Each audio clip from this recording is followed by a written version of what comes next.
My parents forbade me from celebrating my 18th birthday because my sister didn't feel special enough.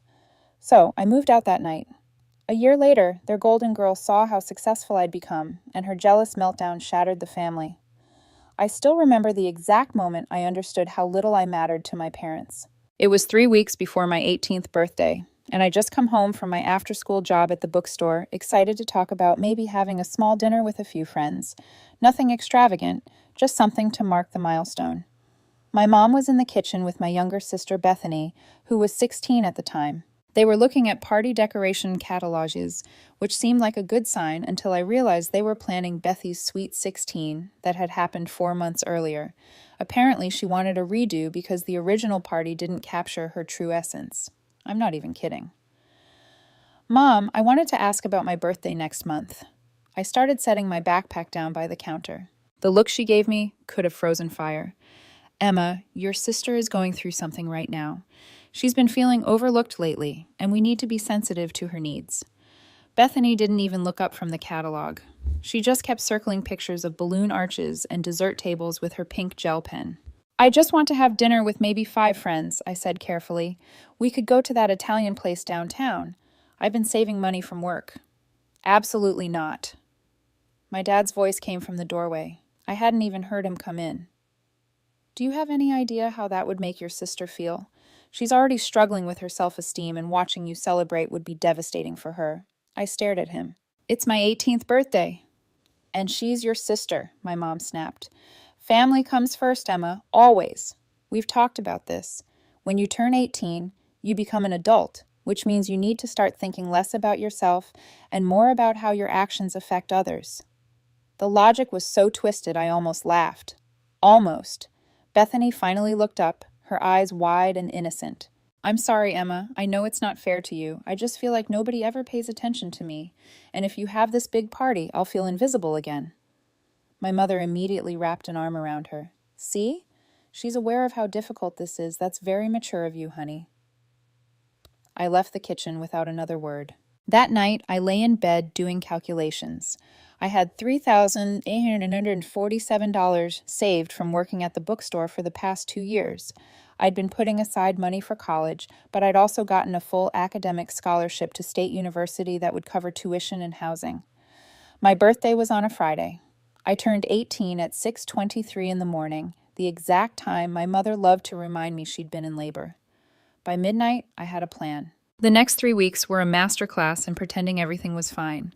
I went to school, worked my shifts, came home, did homework, and didn't mention my birthday once. My parents seemed relieved. Bethany went back to planning her party redo, which had somehow evolved into a weekend trip to a spa resort that cost more than my car was worth. Well, my car was worth $800 and had a muffler held on with wire hangers. But still, on the Thursday before my birthday, I started moving things out. Just small stuff at first. My laptop, my important documents, my favorite books. I'd rented a storage unit across town for $39 a month and made trips there after work, telling my parents I'd picked up extra shifts. My best friend Kiara knew what I was doing. She'd offered to let me stay with her family, but I declined. I needed to do this completely on my own to prove to myself that I could. Friday morning, I woke up at 6. At 6:23, I lay there in the silence of my childhood bedroom and whispered, "Happy birthday" to me. No one came to my room. No surprise, no cake, no card on my desk. I got dressed, packed the last of my essentials into 2 duffel bags, and walked downstairs. My parents were having coffee in the kitchen. Bethany was still asleep. "I'm leaving," I announced. My mom glanced up. "Okay, have a good day at school."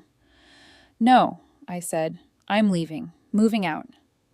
I'm 18 now, and I'm done." My dad's coffee mug stopped halfway to his mouth. "What are you talking about?" "I'm moving out.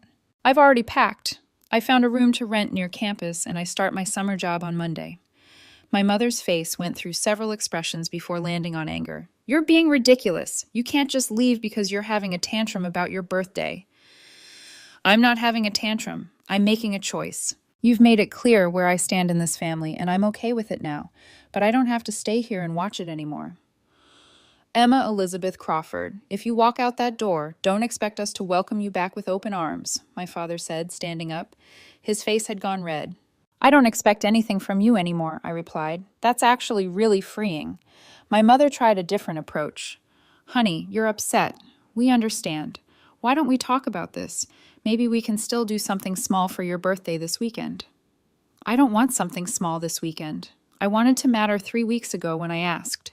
I wanted to matter 16 years ago, or 10 years ago, or literally any time before today. I picked up my bags.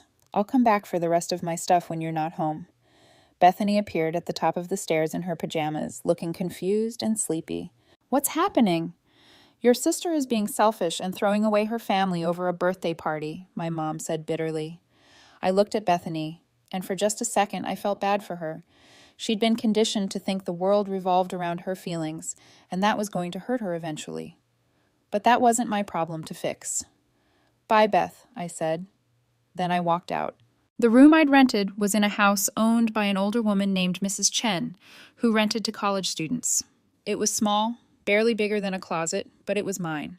I had a twin bed, a desk, a dresser, and a window that looked out onto a garden. The rent was $425 a month, utilities included. That first night, I sat on my bed and ate Chinese takeout alone. Mrs. Chen knocked around 8 and handed me a cupcake with a single candle. Your landlord application said your birthday was today, she said with a kind smile. Everyone deserves cake on their birthday. I cried for the first time since leaving. The next few months were hard in ways I hadn't anticipated. Working 30 hours a week while taking summer classes was exhausting. I lived on ramen, peanut butter sandwiches, and the occasional free food from campus events. I didn't have money for anything extra, no coffees out, no movies, no new clothes. But I also felt lighter than I had in years. My parents called twice in the first month. The conversations were brief and uncomfortable. They wanted me to apologize and come home. I refused. After that, the call stopped. I heard through mutual acquaintances that they told extended family I'd chosen to live independently rather than admit we had a falling out. Bethany texted me once. Mom and Dad are really hurt. You should apologize. I blocked her number. I threw myself into school and work with an intensity that probably wasn't healthy. I took extra classes, picked up freelance graphic design work, and by the end of summer, I'd landed an internship at a marketing firm downtown. The internship was supposed to be unpaid, but my supervisor, a woman named Grace Holloway, was so impressed with my work that she convinced the company to pay me $15 an hour. You have an eye for this? She told me after I'd redesigned a client's entire social media strategy. How old are you? 18, I said. Jesus, I didn't have half this figured out until I was 30. The work at Holloway and Associates was challenging in ways that felt productive rather than draining. Grace had a way of pushing me just beyond my comfort zone without making me feel incompetent. She'd assigned me projects that seemed impossible at first, then give me just enough guidance to find my own solutions. My first major project was rebranding a local coffee chain that was losing business to corporate competitors. I spent 2 weeks researching their customer base, analyzing their social media engagement, and developing a strategy that emphasized their community roots and art-all approach. When I presented my ideas to Grace and the client, my hands were shaking so badly I had to clasp them behind my back. The client loved it. They implemented every suggestion I made, and within 6 weeks, their foot traffic had increased by 30%. Grace called me into her office the day the numbers came in. You just earned this company a long-term contract, she said, sliding an envelope across her desk. That's a bonus check. You deserve it. I opened the envelope. $500. I'd never held that much money at once in my life. Thank you, I managed to say. Don't thank me. You earned it. Now get back to work. I have 3 more clients who need your magic touch. The bonus went straight into my savings account, but the validation meant more than the money. Someone believed I was good at something. Someone saw value in my work beyond just showing up and doing what I was told. By October, Grace offered me a part-time position that would continue through the school year. The offer came with a salary of $22 an hour, which was more money than I'd ever imagined making while still in school. I accepted immediately, then went home and cried in my tiny apartment because everything was finally working out. The job meant rearranging my entire schedule. I started taking morning classes so I could work afternoons and evenings at the firm. My weeks became a blur of lectures, client meetings, design work, and studying late into the night. I survived on coffee and determination, sleeping maybe 5 hours a night if I was lucky. Mrs. Chen noticed.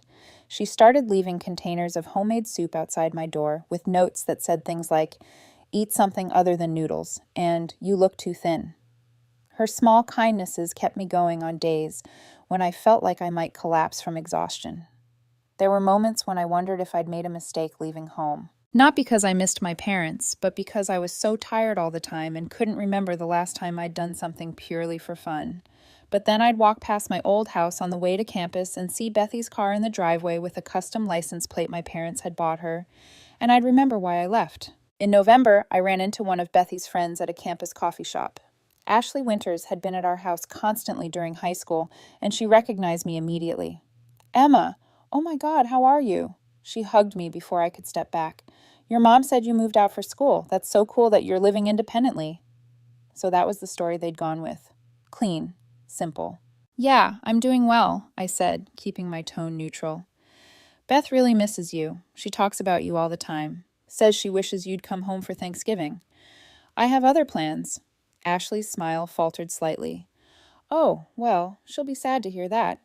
Your parents are throwing her this huge Thanksgiving celebration. They rented out that fancy restaurant on 5th Street. The whole family is coming." Of course they were. Another party for Bethany. Another opportunity to shower her with attention and gifts while pretending I didn't exist. "Sounds nice," I said flatly. "You should come. I'm sure they'd love to see you." "I doubt that. I need to go, Ashley. Good seeing you." I left before she could say anything else, my chest tight with old anger I thought I'd move past. The encounter stayed with me for days. I kept imagining my family gathered around some elaborate Thanksgiving spread, everyone laughing and happy, not a single person wondering where I was or if I was okay. Marcus noticed my mood shift. We'd been dating for about a month by then, and I'd been careful not to dump all my family drama on him too soon. But one night, after we'd studied together at the library, he asked me directly, "What's going on with you? You'd been somewhere else all week." I told him everything about my parents, about Bethany, about the birthday that broke everything. He listened without interrupting, his expression growing darker as the story unfolded. "That's messed up," he said when I finished. Like, seriously messed up. "It is what it is." "No, Emma, it's not normal. You know that, right? Parents aren't supposed to pick favorites like that." "I know." "Do you know? Because you're talking about it like it's just some quirk of your family dynamic, but it's actual emotional neglect." Hearing him name it so directly made something crack open inside me. I guess I never thought about it that way. I just thought maybe I wasn't trying hard enough to be what they wanted. That's exactly what victims of neglect think. It's not your fault. None of it was ever your fault. We sat in his car in the library parking lot while I cried harder than I had in months. He held my hand and didn't try to fix anything, just let me feel what I needed to feel. "You're coming to Ohio with me for Thanksgiving," he said after I'd calmed down. "My mom will feed you until you can't move, and my dad will bore you with stories about his model train collection. It's non-negotiable." "I don't want to intrude." "You're not intruding. You're a family now. That's how it works in functional families. We actually want to include people." Going to Ohio for Thanksgiving was the best decision I'd made in months. Marcus's parents, Robert and Linda, treated me like I'd always been part of their lives. Linda taught me her grandmother's recipe for sweet potato casserole. Robert showed me his elaborate model train setup in the basement, narrating the history of every tiny building and figure with genuine enthusiasm. "Our son really likes you," Linda told me while we were doing dishes after dinner. "He talks about you constantly, your work ethic, your kindness, your strength." "He's pretty great too," I said, feeling my cheeks heat up. "He told us a bit about your situation with your family. I hope you don't mind." I stiffened slightly. "Oh, I just want you to know that you're always welcome here. Holidays, random weekends, whenever. Our door is open." She put a warm hand on my shoulder. "Every young person deserves to have adults in their corner. If your parents won't be that for you, we will." I had to excuse myself to the bathroom so I could cry in private. These people barely knew me, and they were offering me more support than my own family ever had. By December, I'd been promoted to junior designer with a salary that let me move into a better apartment and actually buy groceries without checking my bank account first.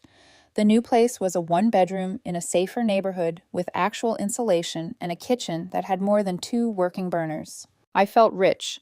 I made the dean's list my first semester. I joined a design collective on campus. I started dating a guy named Marcus from my economics class who made me laugh and never once made me feel like I needed to diminish myself. I built a life that was entirely my home. Around Thanksgiving, Kiara asked if I was going home for the holidays. "That's not my home anymore," I said simply. She didn't push. I spent Thanksgiving with Mrs. Chen and her family, Christmas with Marcus and his parents in Ohio, New Year's Eve at a party with my design collective friends, watching fireworks from a rooftop and feeling like I'd finally figured out who I was supposed to be. My 19th birthday came and went. Marcus took me to dinner. My friends threw me a surprise party. Grace gave me a bonus and told me I was on track to be senior designer by the time I graduated. Everything was good, better than good. And then March happened. I was at a networking event downtown, the kind of thing I used to find intimidating, but now navigated easily. I had just finished talking to a potential client about their rebrand when I heard a familiar voice behind me. "Emma." I turned around and there was Bethany. She looked different. Older, obviously, but also tired. Her hair was in a messy ponytail and she was wearing jeans and a State University sweatshirt. She was holding a plate of sad-looking cheese cubes. "Beth," I said neutrally. "I almost didn't recognize you," she said, looking me up and down. I was wearing a blazer and heels, carrying the leather portfolio Grace had given me for Christmas. "You look so professional." "I'm here for work," I explained. "I work at Holloway and Associates." Her eyes widened. "The marketing firm, that huge company downtown?" "It's mid-sized, but yeah." "But you're still in school." "Part-time position. I'm a junior designer." Something flickered across her face. "Wow, that's great, Emma." An awkward silence stretched between us. "Are you here for school?" I asked, more out of politeness than genuine curiosity. "Yeah, I'm a freshman at State. I'm here because my communication professor made us come to get extra credit. I'm kind of failing his class," she laughed, but it sounded forced. "College is way harder than I thought it would be." "It takes adjustment," I said diplomatically. "How did you do it?" The question came out almost desperate. Like, how did you just leave and figure everything out? Mom and Dad said you'd come crawling back within a month, but then you never did. And now you're here looking like some kind of boss woman, and I'm eating free cheese because I can't afford real dinner. I felt a twist of something in my chest. Not quite sympathy, not quite satisfaction. I worked really hard. I didn't have a choice. "Because of your birthday thing?" My jaw tightened. "It wasn't a thing, Beth. It was the final example in a very long pattern." She looked down at her cheese plate. "I know they weren't always fair to you." "Do you?" "I'm starting to get it now," she said quietly. "College is kicking my ass. And when I call home stressed about exams or whatever, Mom just tells me I'm being dramatic. Dad says I need to toughen up. It's like now that I'm not their special little girl living at home, they don't care as much." I should have felt vindicated. Instead, I just felt hollow. "I'm sorry you're going through that," I said, and meant it. "But I need to get back to networking." "Wait, can we maybe get coffee sometime? I'd really like to talk more. I miss you." "I don't think that's a good idea." "Please, Emma. I know I was awful. I know I took advantage of how Mom and Dad treated you. I'm trying to be better." I looked at her, really looked at her. She seemed genuine, but I'd been burned before. "Give me your number," I finally said. "I'll think about it." She pulled out her phone eagerly, and we exchanged numbers. After she left, I immediately felt conflicted about the decision. I didn't text her. 2 weeks later, my phone rang from an unknown number. Against my better judgment, I answered. "Is this Emma Crawford?" A woman's voice I didn't recognize. "Yes. This is Patricia Winters. I'm your sister Bethy's academic advisor at State University. She listed you as an emergency contact." My stomach dropped. "Is she okay?" "She's fine physically, but she's in some academic trouble, and I'm calling because she specifically asked me to reach out to you. She's at risk of failing 3 of her 5 classes this semester, and she's missed multiple advising appointments. When I finally got her to come in today, she broke down crying and said the only person who might understand is her sister." I closed my eyes. "I don't know how I can help." "She seems to think you could talk to her parents on her behalf. Apparently there's some family dynamic I'm not privy to. But she's in crisis, and I'm trying to help her access her support systems." Family support systems. The irony was almost funny. "Tell her I'll meet her for coffee tomorrow," I said finally. The next day, I met Bethany at a cafe near campus. She looked worse than she had at the networking event. Dark circles under her eyes, chipped nail polish, the same sweatshirt. "Thank you for coming," she said as I sat down. Your advisor called me. She's worried about you. I'm drowning, Emma. I don't know what to do. Her voice cracked. All my life, everything came easy because Mom and Dad smoothed out every problem. They talked to my teachers when my grades weren't good enough. They made excuses when I didn't make the volleyball team. They threw me parties and told me I was special and perfect. And then I got to college, and none of that mattered. I'm just another student who can't keep up, and I don't know how to fix things on my own. Why are you telling me this? Because you figured it out. You learned how to survive without them, and I need to know how. I took a breath. I figured it out because I had to, because there was no safety net. I worked 2 jobs while taking a full course load. I ate ramen for months. I cried myself to sleep more times than I can count. It wasn't some inspiring journey of self-discovery. It was survival. I want to survive too. I just don't know where to start. We talked for 2 hours. I helped her map out a plan, tutoring sessions, office hours with professors, a revised study schedule, dropping 1 class to lighten her load. I gave her the number of my academic advisor from freshman year who'd help me navigate the system. What about Mom and Dad? She asked as we were leaving. Should I tell them how bad things are? Do you think they'd help? She considered this. Probably not. They'd probably just say I'm being too sensitive or not trying hard enough. Then you have your answer. Something changed between us after that. We started meeting for coffee weekly. I helped her with time management and studying strategies. She slowly pulled her grades up. We didn't talk much about our parents or the past, which suited me fine. Spring semester brought new challenges and opportunities. I'd been taking on increasingly complex projects at work, and Grace started bringing me into client meetings as a full participant rather than just an observer. I learned how to read a room, how to pitch ideas confidently, how to handle criticism without taking it personally. One particularly difficult client, a real estate developer named Richard Bronson, hated every concept I presented for 3 straight weeks. Grace watched me struggle with maintaining professionalism while he dismissed my work with barely concealed contempt. Why does he hate everything? I asked her after another brutal meeting. He doesn't hate your work. He hates that you're young and talented, and he's intimidated by that. Keep pushing. Make him see what I see. The next week, I came prepared with a presentation that anticipated every objection he'd raised and addressed them preemptively. I walked him through market research, competitor analysis, and projected ROI with such thorough detail that he couldn't find anything to criticize. Fine, he finally said. Let's move forward with this. After he left, Grace high-fived me in the conference room. That's how you handle difficult clients. You just outwork his bad attitude. The victory felt incredible, but it also made me realize how much I had changed in less than a year. The girl who'd left home, barely able to advocate for herself, had become someone who could hold her ground in professional settings against men twice her age. Around April, my scholarship advisor called me in for a meeting. I assumed it was a routine check-in until I sat down and saw the expression on her face. Emma, I wanted to let you know that you've been selected for the presidential scholarship for next year. It's a full ride plus a stipend for living expenses. I stared at her. What? Your GPA, your work portfolio, your letters of recommendation from professors and your employer, everything was exceptional. You're one of only 5 students chosen from the entire university. The stipend was $12,000 for the year. Combined with my salary from Holloway and Associates, I'd actually be financially stable for the first time in my life. No more anxiety about making rent. No more choosing between buying textbooks or eating properly. Thank you, I said, my voice thick with emotion. Thank you so much. She smiled warmly. You earned this, Emma, every bit of it. I called Marcus immediately after leaving her office. He picked up on the second ring. I got the presidential scholarship, I blurted out. What? That's incredible. I'm coming to get you. We're celebrating. He took me to dinner at the Italian restaurant I'd wanted to go to for my 18th birthday. The irony wasn't lost on either of us. To the girl who saved herself, Marcus said, raising his glass of sparkling cider. To not giving up, I countered. We clinked glasses, and I felt something settle inside me. I was going to be okay. Better than okay. I was going to thrive. The scholarship news somehow reached my parents. I don't know who told them. Maybe Ashley, maybe some other mutual connection from high school. In early May, my mother called from a number I didn't recognize. Emma, we heard about your scholarship. That's wonderful news. Her voice was strained, artificial. I could hear the effort it took for her to sound pleased. Thanks, I said carefully. We'd love to take you out to celebrate. A family dinner, just like we used to do. Like we used to do? The rewriting of history was breathtaking. We'd never done family dinners to celebrate my achievements.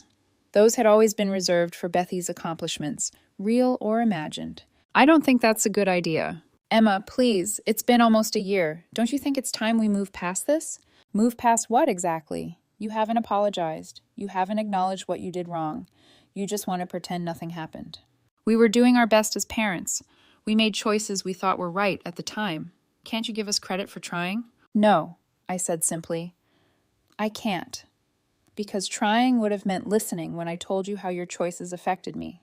Trying would have meant treating both your daughters with equal consideration. You didn't try. You chose. She was quiet for a long moment. Your sister misses you. Then she can call me herself. Goodbye, Mom. I hung up and blocked that number too. 2 days later, Bethany did call, but her call wasn't what I expected. She was crying so hard I could barely understand her. Beth, what's wrong? I messed up, Emma. I messed up so bad. What happened? I got arrested last night. What?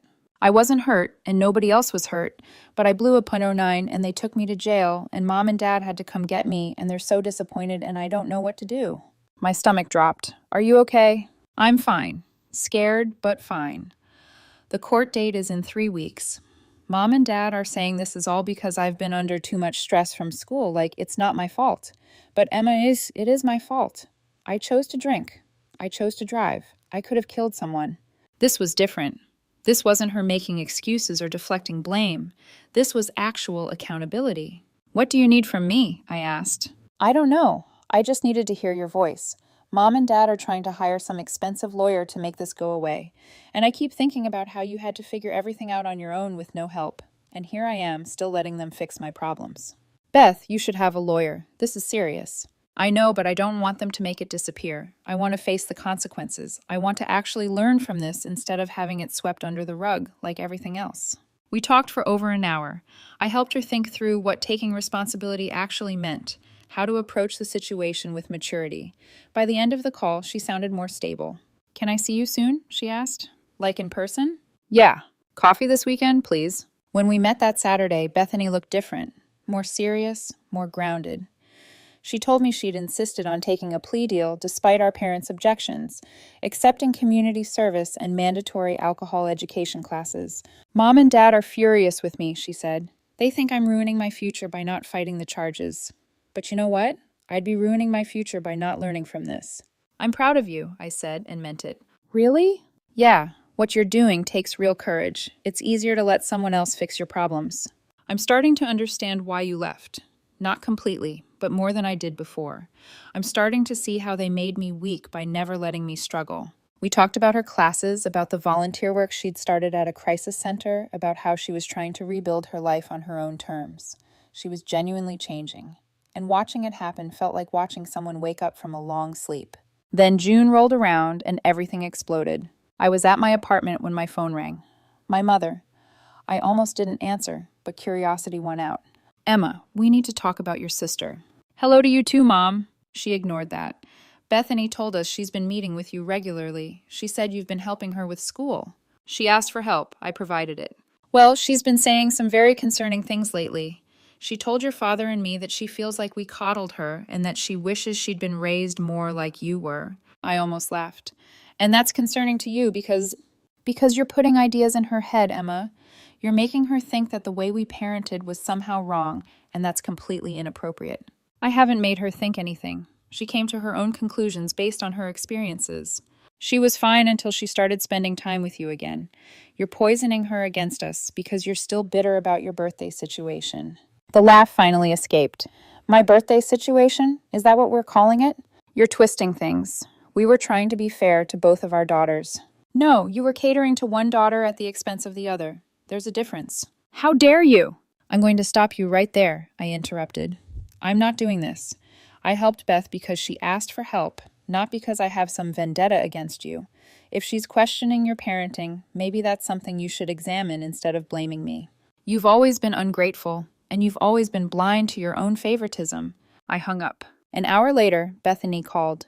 Mom and Dad are freaking out, she said. They're saying you're trying to turn me against them. Are they wrong? I don't know anymore. She sounded exhausted. They want to have a family dinner, all of us. They want to clear the air and move forward. Every instinct I had screamed, no, I'm not interested. Please, Emma, I need you there. I don't think I can face them alone, and I have things I need to say.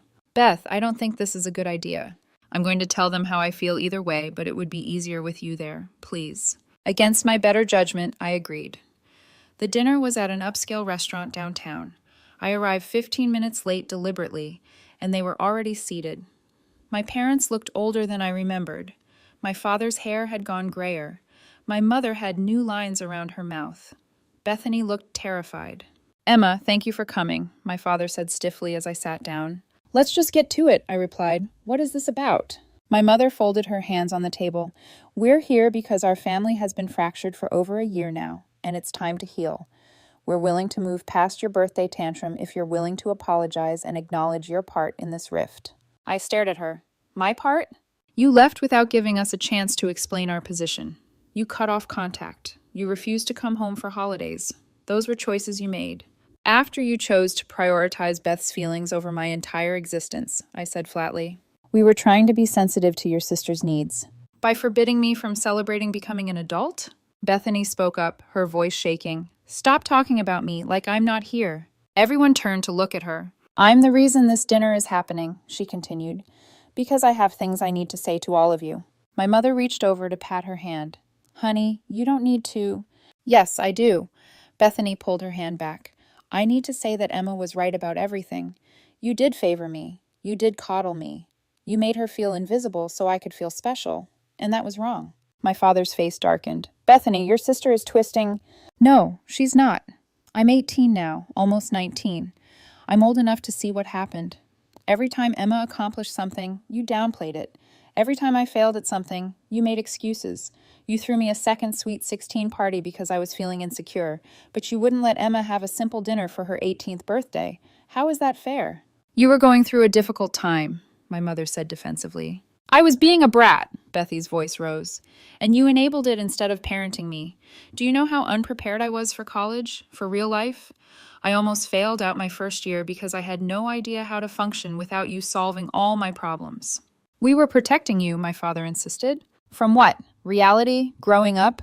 Bethany snapped. Meanwhile, Emma learned how to actually survive because you gave her no choice. Bethany turned to me, tears in her eyes. I'm sorry. I'm so sorry for being part of why you had to leave, for being spoiled and self-centered and not standing up for you when I should have. I felt my own throat tighten. Thank you. My mother looked between us, her expression morphing into something ugly. I cannot believe I'm hearing this. After everything we've done for you, Bethany, the opportunities we've given you, the sacrifices we've made. You mean the opportunities and sacrifices you gave to her while giving me nothing? I asked quietly. You've done perfectly fine on your own, haven't you? My mother snapped. You have your fancy job and your apartment and your perfect life. Maybe we knew you were strong enough to handle things without our support. That's not parenting, I said. That's abandonment with extra steps. How dare you? She's right, Bethany interrupted. That's exactly what it was. You abandoned Emma emotionally long before she left physically, and now you're mad because she succeeded anyway, and I'm finally seeing you clearly. My father stood up abruptly. I don't have to sit here and listen to this disrespect. Then leave, I said simply. We're all adults here. You can leave anytime you want. He stared at me, clearly expecting me to back down. When I didn't, he threw his napkin on the table and walked out. My mother hesitated, looking between Bethany and me. You're making a mistake, she said to Bethany. Siding with her will only hurt you in the long run. The only mistake I made was taking so long to see the truth, Bethany replied. My mother grabbed her purse and followed my father out. Bethany and I sat in silence for a moment. Well, she finally said, that went about as well as expected. Are you okay? No, but I will be. She wiped her eyes. Thanks for coming. I know you didn't want to. I'm glad I did. We ordered dinner, just the two of us, and talked about everything except our parents. She told me about a guy she was seeing, about switching her major to psychology, about the volunteer work she'd started at a teen crisis center. I told her about my promotion, about Marcus proposing last week, about the possibility of starting my own design firm after graduation. You're getting married? She looked genuinely happy for me. Eventually, we're thinking a long engagement. Will you invite Mom and Dad? I considered this. Probably not. They've made it clear what they think of my choices. Fair. Around 10, we left the restaurant and stood outside in the warm evening air. What happens now? Bethany asked. I don't know. We figure it out as we go, I guess. Can we keep meeting for coffee? I'd like that. She hugged me, and I hugged her back. Something that had been broken for a very long time felt like maybe it was starting to heal. 3 months later, I got a text from my mother. Just one line.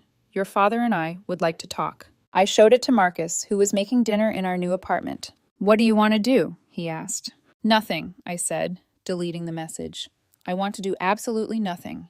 Good. I texted Bethany instead. Coffee tomorrow? She replied immediately, already there in spirit. My 19th birthday had been everything my 18th should have been. My 20th was even better. Marcus, Bethany, Kiara, and my design collective friends rented out a small venue and threw me a party that felt like being surrounded by people who actually saw me. Grace gave a toast about how proud she was of everything I'd accomplished. Marcus kissed me under string lights. Bethany hugged me and whispered, "Happy birthday, sis." Later, sitting on our apartment balcony with Marcus, watching the city lights, I thought about the girl I'd been 2 years ago. The one who had packed her bags and walked out with no safety net, no backup plan, just determination and spite. You okay? Marcus asked, pulling me closer. Yeah, I said, and meant it. I really am. My phone buzzed. Another text from my mother. We're willing to reconcile if you're ready to be mature about this situation. I almost laughed at the phrasing. Instead, I blocked the number and turned off my phone. Some families you're born into, others you build yourself. I built a good one, and that was enough.